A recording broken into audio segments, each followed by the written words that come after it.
I'm Leathur Rokk. Welcome to my channel. Good, happy Sunday morning. I'm filming this. It is now only 10:14 in the morning. I already had an adventure that I can't wait to tell you about. Because I had to unfortunately cross this one particular street in Atlantic City called Pacific Avenue, which is unfortunately you have no choice but to cross it if you want to go toward the boardwalk and the beach. And this street is unfortunately known for women of ill repute that work it, I guess, at night. And unfortunately, the streetwalkers in some of the ghetto areas really aren't necessarily what you're going to find in Playboy magazine or Hustler or Penthouse, if you get my drift. And so I'm crossing the street, minding my own business. I'm wearing what you see I got on. I got this big old umbrella because the sun is brutal out there, and I can't get in the sun. And this ghetto guy comes up to me and he asks me, "Are you working?" He wasn't content to just say it once and go on about his merry way, but no, he had to stop and he asked me 3 different times, "Are you working? Are you working? Are you working?" Finally, I stopped and says, "Look, dude, I don't need to be a prostitute since I know damn well what you are referring to. I have a YouTube channel. I don't need to do such depravities." And so then he says, "Oh, what's your handle? I'll follow you." I said, "I don't want to tell you who I am. I don't want you to follow me. You already insulted me by saying that I was a hooker." And he said, "Well, you do look like one." I says, "You're a pig." I said, "You know what? I know what the streetwalkers look like around here. And, most of them wear blue jeans. They never wear makeup. They wear wigs. The only way you can tell them is that sometimes they do have really pretty high-heeled shoes. But that's about it. And not all of them do. Some of them just look like any random crackhead, because they know that obviously what they're doing is illegal, and you can't be standing out to the cops who might be looking for people of that nature. It's funny, I don't have cops up my ass thinking I'm one, but this guy. So then, he kept on, by the way, this time, he kept on down the road. Now, I'm getting closer to the boardwalk, okay? And I'm pretty fast walker, and I'm all keyed up, as you can imagine. Well, he's keeping on yelling back at me from going up Pacific Avenue up toward the inlet area, right? And so I said, "You know what, I think you look like ghetto trash." And then he said something back to me, and I said, "Ghetto trash, ghetto trash, ghetto trash." Now, this is a guy none of you guys would be able to pick out of a lineup, because he was wearing the same nondescript kind of crap like those little gang boys did who mugged my father a couple years before he died. My father was mugged by 2 juveniles, about 10 years old, fitting the same demographic, if you get my drift. And was wearing what he said, white tank top, like a lot of basketball players wear, and the baggy shorts that are about, near the knee, whatever. A million people look like him. And anyway, he seems to think that he could just go and insult women, So what am I supposed to be the takeaway from this? Is it that some people think that prostitutes are good-looking women? So now this is the whole thing where you're punished if you don't conform to basic beauty standards because, for the male gaze and all this bullshit, right?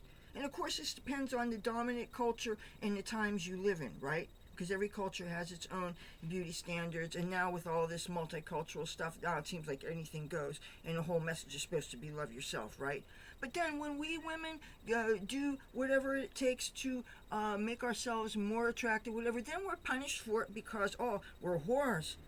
So, but if you're lazy and a slob, if you don't do anything to show that you have pride in your appearance and hygiene and attractiveness and everything, so you're screwed either way.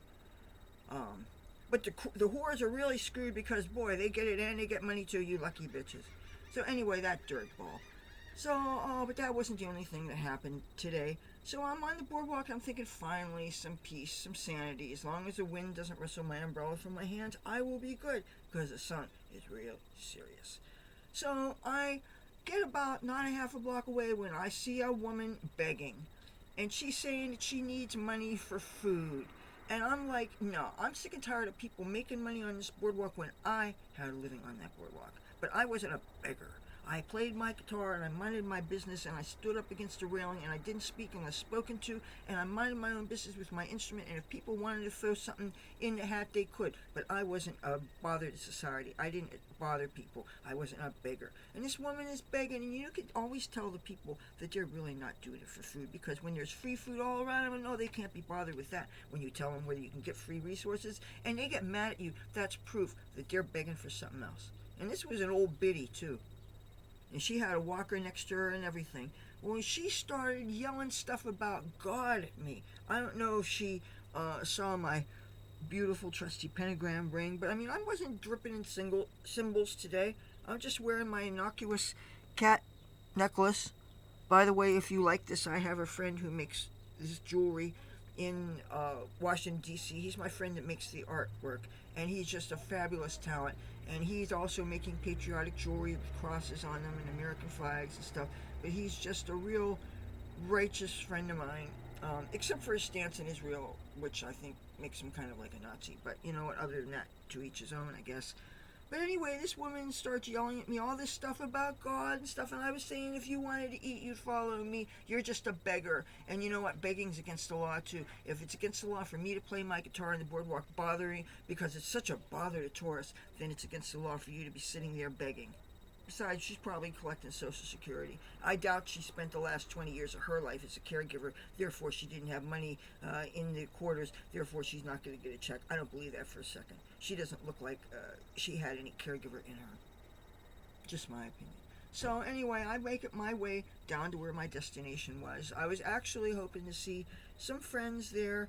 One of my friends is part of a couple, and he's really, really sad, and he needs a shoulder to cry on. And there was somebody else that I wanted to talk to that I thought maybe needed to smoke a bowl and chill out. And when I told him that I needed to speak to him, and I didn't say what, because I figured if you respect me enough as a person, when I say I need to speak to you, you'll stick around. And he didn't. So you know what? Fuck him. I'll keep the weed to myself, and I'm not going to smoke him out. So, you see? You don't trust me, and you don't say, when I say stick around, you don't, well, it's on you. Anyway, that was my day. Oh yeah, another thing, I picked up a couple roaches, and my garter had fallen, my strap. Well, you guys don't know, these straps, they hook up, right? And if something happens, the strap comes loose. Say I pick up roaches on the street, right? Well, I'm not going to touch my skin to dirty hands. And even though I could have gone inside the casino, I didn't want to go in that one because I just didn't want to go in there just to wash my hands, and I just wanted to go home. So anyway, I had to go home with my garter belt dangling because I am still a germaphobe, and I don't want to, can you imagine touching your skin that already has sunblock on it and touching your garter belt, which means I couldn't get a second day of wear out of it because it would have germs from the street. That's not acceptable. So anyway, that was my day. I'm home safe. I just brewed a pot of coffee, which, you know what? I already gave Mom hers. I'm going to have mine. And this is how I've been making coffee lately. I call it cowboy coffee, where I put the grounds directly into the carafe, and then I take a spoon and I stir it. Okay, and I put the spoon back in my cup. Now, I'm going to have to do this. I'm going to lift this so you could see, because I can't really move the angle of the screen. But this filters out any grounds, and I get myself a cup of coffee. So, and that cup was from my dear departed friend John Patrick Hunt. He gave that to me like 3 years before he passed away, with a bottle of vodka in his bed in a rooming house. Oh, but I miss him. He was a good guy. And I'd like for less of my friends to be drinking themselves to death, okay? Just my opinion, my wish for the world. But I'm going to enjoy some coffee. I've got sugar somewhere, and I'm going to do that. Hope you guys have an interesting day. I know I did. And I will talk to you tomorrow. Bye.